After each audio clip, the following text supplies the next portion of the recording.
Welcome to Channel's Business Global with me, Juliana Olayinka, from our studios here in London. Over the next half hour, we'll be looking beyond the business headlines by giving you in-depth perspective on the stories that are affecting all of us. Coming up on today's show, Fair Trade Fortnight has begun, and one of the main objectives of the campaign is to highlight the inequalities that exist within the lucrative cocoa industry. We'll be speaking with Oba Dokun-Thompson, the Oloni of Etioni, about how their findings may have an impact on Nigeria's cocoa exports. And the leaders of the world's two biggest democracies renewed their bilateral ties earlier this week. Can India become the new China in the world's economy? Before all of this, joining me here in the studio is our business correspondent, Simon Pusey, for a breakdown of this week's headline-grabbing stories. Simon, I suppose there's only one story: coronavirus, COVID-19. Is it a global pandemic? Is it not? Where are we with this? Yeah, so a couple of days ago, it wasn't looking like it was going to be a global pandemic. It looked like China was dealing with it. At least the number of confirmed cases was going down in China every day. But recently, in the last few days, it's obviously been a big issue for Italy, and Iran is now the biggest country outside of China which has it. So it's definitely spreading. And I think really business is starting to sit up and take notice. Initially, it was just China and Asia, South Korea, Japan, where we were seeing all of these cases. And obviously it was big for those industries in those countries, but now it's really starting to have an effect on stocks around the world. So they've fallen for the fifth consecutive day, stocks growing amid the concern about the outbreak. In London today, the FTSE fell by 1.1% in early trading, and that was mirrored in other European markets before they recovered slightly. In Asia, Japan's Nikkei 225 index lost 0.8%, and the Hang Seng in Hong Kong fell 0.7%. It comes as really massive firms are warning that their profits, their year-end profits, could really suffer as a result of this. On Tuesday, the main US indices lost more than 3% overnight. And we've got huge companies like the drinks giant Diageo, who has warned that its profits will fall this year. They own Guinness, which is obviously huge here in the UK, huge in Ireland, and huge in Nigeria. And they've said operating profits could be 140 million to 200 million pounds lower than expected due to the disruption. And that's just in Asia. So they're looking at Asia at the moment, but who knows what happens if this thing spreads. US bond yields, they are tanking, and that's pushing mortgage rates towards an 8-year low. Car sales in China, cars are huge in China. It's a big manufacturing industry for them. They've fallen 92% in the first half of February. And that's pretty much because they've stayed closed since Chinese New Year. They've said, do not come in, because they obviously don't want the virus spreading at the workplaces. So huge companies like BMW have all but closed, or people are working from home as much as they can. Airliner shares, they are all down across the board. So pretty much all big industries and businesses are suffering, especially those with a big presence in China. It has to be said, there are going to be some winners from all of this. Investors have been fleeing to the safe haven of gold, of course, as they often do, the price of which on Wednesday was close to a 7-year high. Wow. And you just imagine about other sort of industries that could potentially benefit. You know, what you do when it's a rainy day and you're staying indoors and you can't leave. Besides eat, because the shelves are all empty. You're going to be ordering food in. That's brilliant for delivery services. But you're also going to be looking at things like Netflix and stuff. You know, it'd be interesting to see how healthcare, how mask providers, or how insurance companies, you know, just the impacts of a couple of other companies that may actually see their fortunes rise as a result of this. You've lived in Asia. Do you think this is going to have a serious effect on how people see China's economy? Because, of course, they're kind of in the middle of a spat between America, aren't they? Yeah, it'll be interesting to see how they sort of handle this situation, because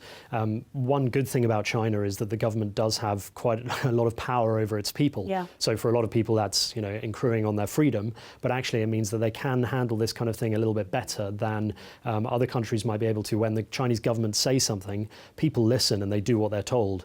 When the UK government says stuff, you know, often it's kind of treated as a bit of a joke, or, you know, people will be on Twitter and taking the mick out of them. So it'll be interesting to see how they do that. And also businesses also listen to the government in China. So when a kind of decree is put out, like in Wuhan, that you're not allowed to leave the confines of the city, they do what they're told. So I think at the moment it looks like, in China at least, that maybe the number of new confirmed cases per day is declining. So it looks like good news there. But in terms of business and industry, you know, you're looking at countries like Iran, you're looking at countries like, you know, Italy, and it's spreading into Europe. It's much more worrying there. Simon, as always, thank you so much. Here's some other business news from across the globe. Tokyo Olympics officials are considering scaling down the torch relay due to the concerns over the coronavirus outbreak. So far, organisers insist that the Olympics and Paralympics will go ahead as planned. Earlier in the week, an International Olympic Committee member was quoted as saying the Games would more likely be cancelled than postponed or moved if the virus forced any change in the schedule. Flooding is still causing widespread chaos across much of England after two severe storms, Ciara and Dennis, hit within a week of each other. Danger to life flood warnings remain in place across Western England as the River Severn burst its bank. According to some estimates, the flood damage from Storm Ciara is estimated at £97 million. The economic damage to people, businesses, landowners and infrastructure could cost roughly £1.7 billion. Bob Iger, the CEO of the Walt Disney Company, announced his resignation on Wednesday, handing the reins to Disney Parks head Bob Chapek. Iger is still keeping a significant role and will assume the post of executive chairman and direct the company's creative endeavours until his contract ends at the end of next year. Shares of Disney fell 2.22% following the announcement. The United Nations Food and Agriculture Agency has warned of a major hunger threat in East Africa as a small group of desert locusts entered the Democratic Republic of Congo.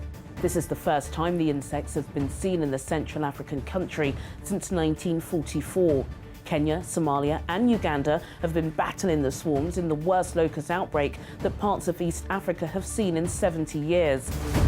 Earlier this week, President Donald Trump met with the Indian Prime Minister Narendra Modi in what appeared to signify the growing strength of the bilateral relationship between Washington and New Delhi. The two leaders announced some modest agreements on defense and security, including the purchase of $3 billion worth of American military helicopters and other equipment for the Indian Navy. The pair courted much publicity, not just in India but across the world. Is the rivalry between China and the US a significant part of Trump's endorsement of India?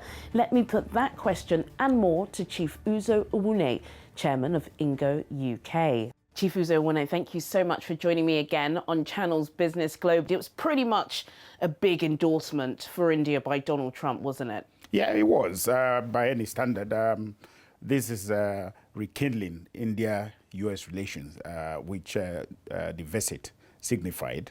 And the rapturous reception accorded to the US president was a very clear sign that both populist leaders on both sides, you understand, are willing to scale up their relationship, you know, especially as America is exploring how to, strategize in their engagement and involvement in Southeast Asia. Now we have a situation where China is having the coronavirus challenges that plague them. And it's also now an opportunity for an emerging leadership in the sub-region or in the Asian region, whereby India is stepping up to the plate. And the visit couldn't have come at a better time than now. Absolutely, it's come at a really good time. What is it? There's something about India, because of course, for those of us who live in the diaspora, you know, if you're a person of colour, you live hand in hand with your Indian neighbour, your Indian colleague. We have quite a close relationship. But when it comes to economics, for some reason, we only appear to be talking about China, yet India has the fastest growing economy in the world. Just 20 years ago, their GDP was about $500 million. Fast forward to 2020, they are the 7th largest economy in the world, UK being 5th, France being 6th. How has that happened, and how have they been away from the discussion, or haven't they? Well, India has been a significant player. And in any case, they have been resilient. And the most interesting thing is that the human capital that they have, both within India and outside of India. In the diaspora too. The diaspora has played a significant role in situating India to be a force to be reckoned with. Economically, because even right from the onset, when the U.S.-American relations, from the time of their independence, that Nehru was getting on very well with the Truman's administration in Americas of then. And then because of the non-aligned movement, because they refused to endorse any bloc during that era. So that kind of slowed things down. And perhaps the media may not have been reporting adequately on the things going on in India. Yes. But everybody can see that India has come a long way. They have challenges like any other democracy, but there has never been military interference in their government.